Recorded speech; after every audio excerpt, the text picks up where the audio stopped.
A surprising announcement today from Pope Francis, who continues to make waves with his stances on hot-button issues ahead of his historic visit to the U.S. Pope Francis says he is letting priests set people free from what he calls the sin of abortion if they ask for forgiveness. We have another spectacular day ahead, and all of us here at the Capitol were just treated to the most gorgeous sunrise over the Library of Congress and Supreme Court. Thousands gathering already. The city electrified tonight. You can imagine the security in a city this size. Of course, the Pope visiting those school children Terry mentioned in Harlem. Just seeing him is just amazing. He's not the first Pope to take over Central Park, but this Pope, he's not like any other. My name is Mark Wahlberg, and I am so proud to be a part of this awe-inspiring event. Holy Father, we are blessed and graced to be in your presence. Father, welcome to Philadelphia. But what you see here is reflective of what's going on across the country, across the world, because a man of peace is in our midst today, a man of hope.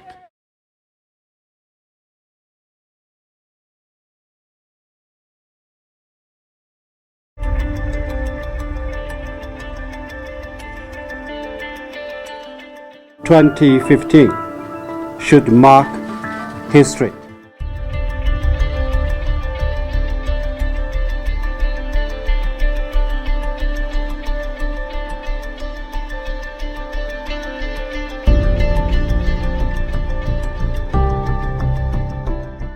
If I was to use one word to describe who would be implementing it, it's everyone.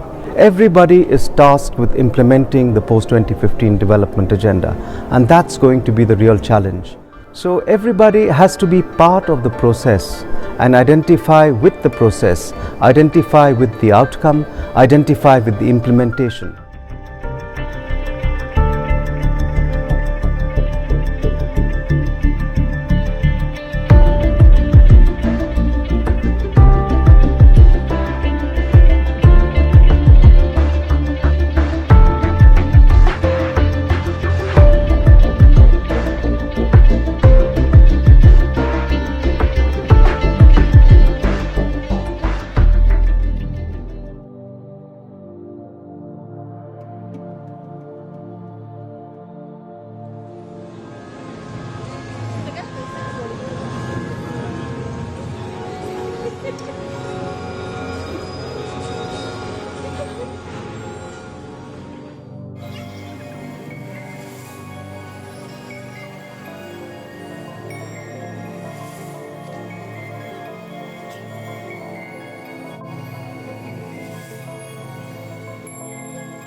The global goals. A 15-year plan. For everyone. Everywhere. With no one left behind. With everyone equal before the law.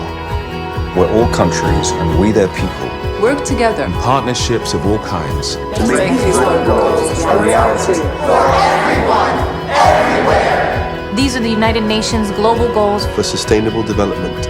Let's get to work. Let's make it happen.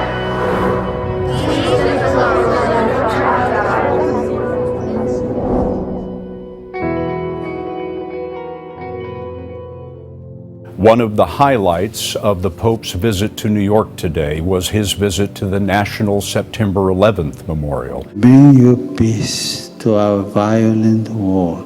The Pope also spoke at an interfaith service with leaders of other religions, including an imam and a rabbi. At the conclusion of the service, the Pope greeted each religious leader individually, in some cases in the manner fitting their religion, such as a bow or a sign made with the hands. You can see the Pope greeting members of the religious faiths one by one. And as he entered the hall as well, greeting many who were there to see him, this is an important moment for Pope Francis and the world. Yes. And truly a historic moment, Father Andrew Carrozza. Only one other time in history have we seen such a prayer service of different faiths with the Pope.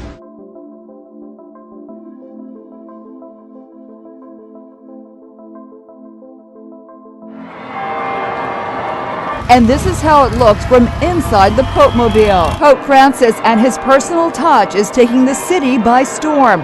And look, the New York Post even changed its masthead to New York Pope.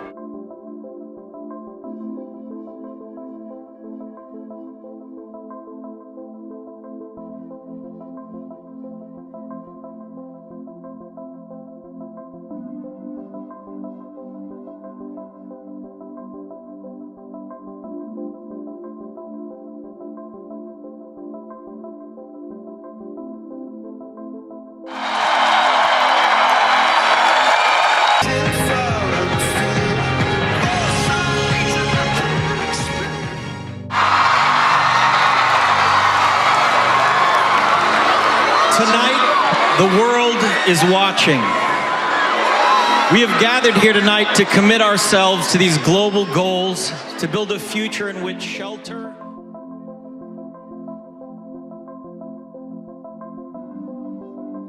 This is the most beautiful thing. We're all about love and unity. To the land, showing your flags, representing your country. We are one.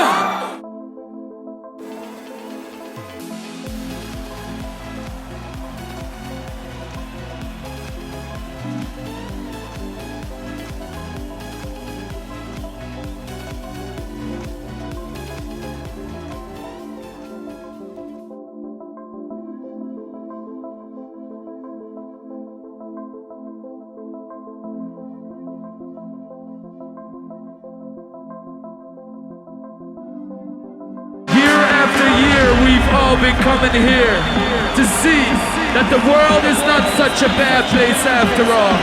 That there will always be a place and time where we, people from all over the world, with different cultures and religions, can all come together peacefully, and that together.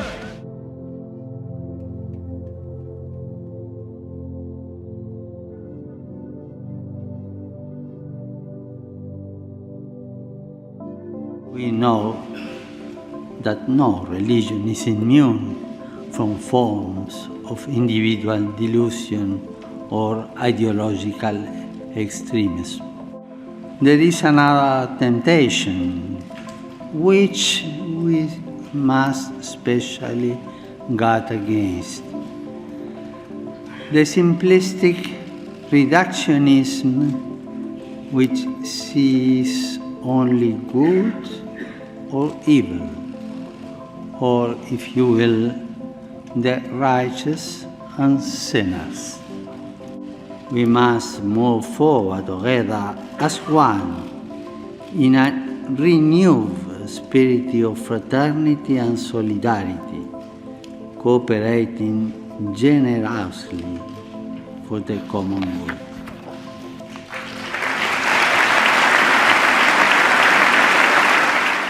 This weekend, NASA is telling us to keep our eyes on the skies for something very special. It's a sight that won't happen again for another 18 years. So all these things line up to be a very rare event. I guess there's only been 5 of these in the last century.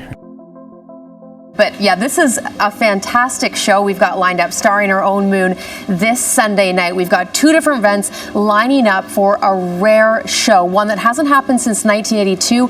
Now, the last time a supermoon lunar eclipse happened was back in 1982. And if you missed this one, your next chance to catch a glimpse will be in 2033.